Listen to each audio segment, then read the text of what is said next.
mbokk internet yu Seneweb TV seneweb.com ak Seneweb rajo ñu ngi am tey ji benn jotaay bu spécial ak président Boubacar Camara ñu xam ko bu baax a baax si réew mi xam-xam si wàllum douane ak yeneen xam-xam yoo xam ne nii daf ko gàlloo waaye tamit muy leader parti politique PCS Jéngu nekk itam leader coalition Tabax waaye tamit si élection locale yi mu fas yéene dem ndax day dem si Yewwi Askan Wi ndax day dem si beneen coalition loolu yëpp tam dina si indi ay leeral ak yeneen ponk yoo xam ne nii dafa laaleek actualité donc président maa lay nuyu di la bàyyi nga ñëwoon ak ñi ni teewlu. jërëjëf salaamaaleykum internautes yi ñu ngi leen di nuyu bu baax di leen ziar di am mbégte dellu si di waxtaan ak yéen ci doxalin yi nga xam ne yi moom moo nekk si jamono ji ci wàllu élection yi ci wàllu koom-koomu réew mi ak yeneen actualité yi jërëjëf. si présentation bi doon fàtte wax lu am solo directeur adjoint bu douane ca Bénin loolu tamit dina si waxtaan si biir jotaay bi mais ñu waxtaan si mbirum réew mi ak élection locale yi nga xam te ni moom la ñu jëm laaj bu njëkk moom mooy ndax yaa ngi Yewwi Askan Wi ba tey. waaw sunu parti PCS Jéngu Tabax bi nga xam ne secrétaire général Mor Ndiaye moom moo ko jiite mu ngi Yewwi Askan Wi Mor Ndiaye mooy candidat sax Yewwi Askan Wi ca Malika. Donc parti bi mu ngi ci biir waaye dafa am ay pàcc yoo xam ne yii ni ñu doxalee ci biir Yewwi Askan Wi dafa leen naqari ba ñu ber seen langu bopp ci yenn gox yi gox yooyu nag Grand Yoff ci la bokk Grand Yoff dañu am benn coalition bu ñuy wax ànd nawle ànd liggéey boo xam ne bii man maay tête de liste bi man la ñu jiital pour candidature mairie Grand Yoff kon parti bi mu ngi Yewwi Askan Wi waaye am na ay pàcc yoo xam ne yii dañu bokk ci yeneen liste yoo xam ne yii bokkul ak Yewwi Askan Wi. kon PCS Jéngu ni nga ko waxee mi ngi Yewwi Askan Wi mais président Boubacar Camara nekkul Yewwi Askan Wi. non man président d'honneur laa rek ci PCS Jéngu Tabax donc du ma décider ndax dañuy bokk Yewwi Askan Wi wala du ñu bokk Yewwi Askan Wi. bi ñu décidé bokk Yewwi Askan Wi ba pare bi mu amee ay doxalin secrétaire général bi dafa suspendre participation parce que dafa am yu bare yu ko naqari woon ci investiture bi bureau politique bi daal di daje comme ñun fanweer lañu ak benn ñi ci ëpp daal maanaam boo ko xaajee ñetti xaaj ñaari ne ñoom dañuy des ci Yewwi Askan Wi beneen xaaj bi nga xam ne ñoom ñooy minoritaire ne dañuy génn kon nag finalement dañu des ci Yewwi Askan Wi mais ci wàllu localité yi dafa am ñoo xam ne ñu mel ni man ni ñu gisee mbir yi daal mënuñu woon nangu yenn néewal doole yi ñu leen néewal moo tax ñu génn ber seen liste bopp pour kaawu Grand Yoff pour leeral ko mu gën a yomb pour nit ñi xam ni ñu fixé ne noonu la ñuy tabbee candidat yi ci Yewwi Askan Wi ci kaawu Grand Yoff jaaruñ ci yoon boobu dañu yeewu rek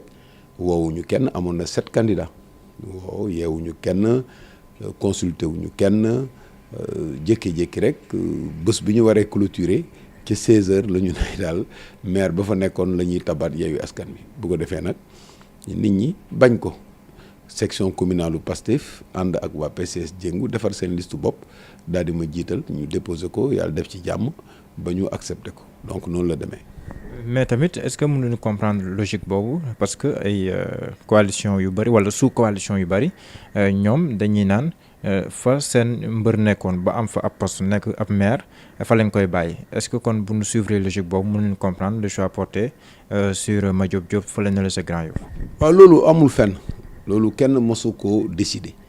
loolu bi négociation yi commencé ci coalition bi le PDS demandé woon loolu ne nañ ko bàyyee maire yi mu am.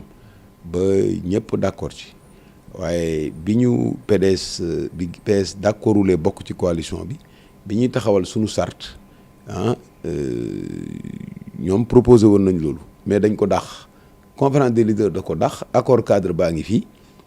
man mii yàlla def na bi ñuy bind accord cadre bi man lañ ko santoon ma def rédaction finale bi te loolu dañ ko leeral amul fenn foo xam ne fii dañu wax ne ki nga xam ne dafa amoon position ci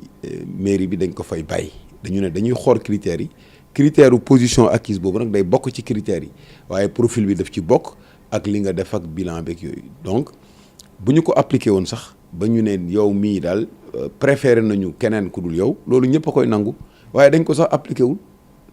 donc loolu mooy problème bi donc ñiy développé idée que ñi bokkoon ci mairie yi dañ leen di bàyyi foofu dañ leen nax rek loolu kenn mosu ko wax fenn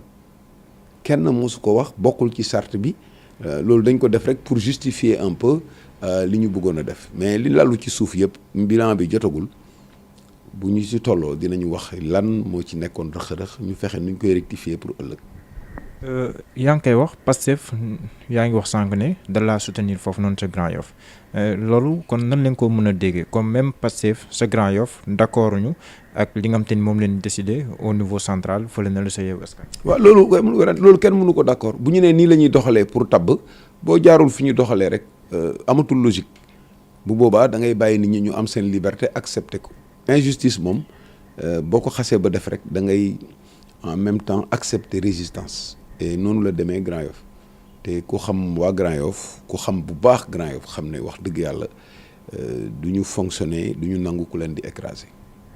les leaders de Yewwi Askan Wi nan leen accueillir sa candidature au niveau de Grand Yoff. loolu nag moom toppatoo ma ko tellement man comme bokkatuma moom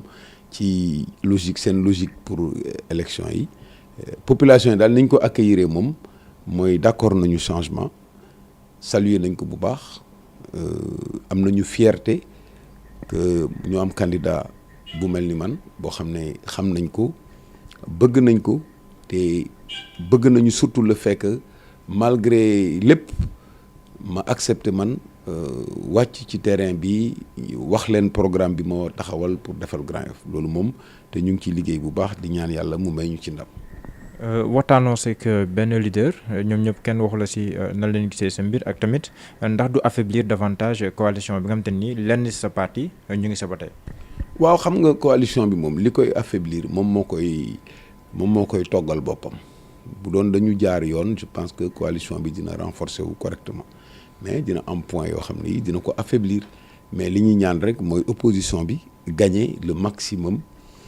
De collectivités locales yu am importance loolu ñu ngi ciy liggéey fépp foo xam ne fii liste Yewwi Askan Wi nekkuñu en concurrence ak ñun dañuy jàppale candidat Yewwi Askan Wi fépp foo xam ne aussi dañu nekk en concurrence ak ñun nekk opposition ñun suñu bopp la ñuy jàppale mais duñu jàppale candidat yi nga xam ne dañu nekk au pouvoir bon bu ñu demee nag ba ca cappaandaw ga dañuy def bilan. def taxaw seetlu seet lan moo waral lii lan ñu seet ëllëg naka lañ koy éviter donc noonu la demee te comme fii dañu nekk ci élection di wut ay suffrage et tout lépp loo xam ne point la boo xam ne dafay xaajale nit ñi ñun duñ ci bëgg a insister di ŋàññ wala ñuy wax yi ci nekk yu ñaaw yi ci nekk ak yooyu mën na affaiblir nit ñi décourager leen moo tax duñ ci sori tellement. Grand Yoff sans le soutien de Khalifa Sall ndax jàppoo ne mën na laa gàllankoor. Au contraire, c'est le soutien de Khalifa Sall moo mën a ragal encore su ma amoon soutien Khalifa Sall ça va être beaucoup plus difficile parce que quand même Khalifa Sall moo nekkoon maire Grand Yoff et mouvance am ñoo yore Grand Yoff de 96 à maintenant ça fait 25 ans sauf épisode bu ndaw boo xam ne bii waa PDS yore woon nañ ko te Grand Yoff ñëpp xam nañ ne dafa dellu gannaaw ci côté yëpp et mu nag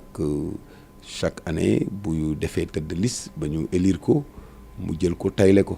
jox ko keneen kooku aussi résultat yi muy def ñëpp gis nañ ko donc Grand Yoff aujourd'hui moom c'est un vrai problème et aujourd'hui je pense que option bi ñu jël daal li retour yi ñu ci amagum daal ñu ngi ciy sant yàlla bu baax. Grand Yoff yaa ngi koy wax c'est un vrai problème muy ay problèmes yu bëree bëri yoo xam ne dafa laxasu insécurité ak yeneen mbir yoo xam ne dafa làmboog yooyu ndax en tant que collectivité territoriale yow jàpp nga ne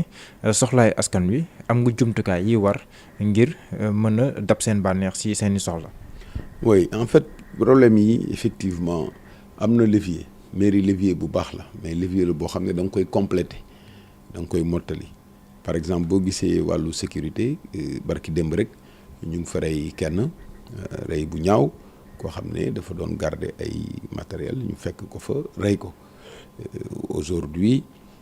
problème mu sécurité dafa am vraiment vrai problème Grand Yoff dafa nekk sax image boo xam ne bii dañ koy wéyale parfois sax boo ne Grand Yoff laa nekk dëkk dañ lay xoolaat quoi di wax mais pour ñoom image bi ñu am ci Grand Yoff mooy dëkk la boo xam ne bii niveau insécurité la alors loolu compétence su état bi la mais Grand Yoff dañu war a revendiquer seen droit pour profiter bénéficier infrastructure yi état bi di def yëpp ci wàllu sécurité police yi gendarmerie lépp lu ñu fa war a am dañ ko war a am ensuite ci wàllu même yeneen sécurité incendie yooyu donc collectivité locale bi ni mu war a def mooy accompagner volet sécurité bi ci sunu programme bi ñuy wax programme naatal xam naa dinañ ci dellu si dañuy prévoir benn sécurité de proximité boo xam ne dañuy associer population yi notamment association yëpp ñu def programme boo xam ne bii dafay nekk programme de prévention d'abord Grand Yoff mooy dëkk boo xam ne bii mun nga fa ñëw dëkk fa soo loué fa wala nga loué fa kenn du xam yaay kan mën nga jógee bitim réew mun nga jógee fu la neex délégué de quartier yi dañ leen di jox responsabilité pour ñuy recenser ñi fay loué ñu am xam fan la ñu nekk mun nga loué néeg sax di fa def ay jaas yi ay fetal bu guddee nga dem agressé ñëwaat wala nga fay jaay ay drogue et tout ça donc y a aucune organisation donc mairie bi mun na organiser Grand Yoff ba nga xam ne moo am ay règles yoo xam ne dinañu permettre au moins ñu mun a prévenir bu ñu gisee lu suspect ñu mun a avertir les forces de l'ordre et cetera pour organiser ko ensuite prévention bi ci sensibilisation la bokk ensuite xale yi wax dëgg yàlla bu ñu leen bàyyee protéger wuñu leen ci sunu programme protéger wuñu leen contre la drogue protéger wuñu leen contre les violences dañuy tomber dans ces travers là donc tout ça liggéey la boo xam ne bii ci portée mairie bi la et effectivement dinañ ko def donc yeneen levier yi mooy non seulement budget bi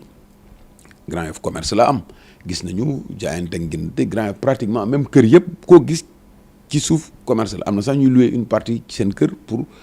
commerce bi partout léegi Grand Yoff mun nga fa nekk def fa tabax fa sa kër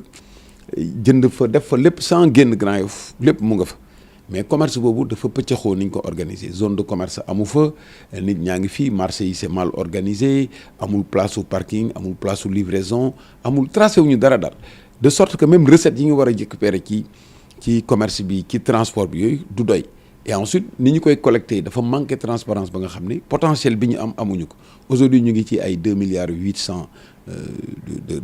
de budget par année même prévision yi ñu am dem na ba 3 milliards mais terewul ñoom ñu ngi leb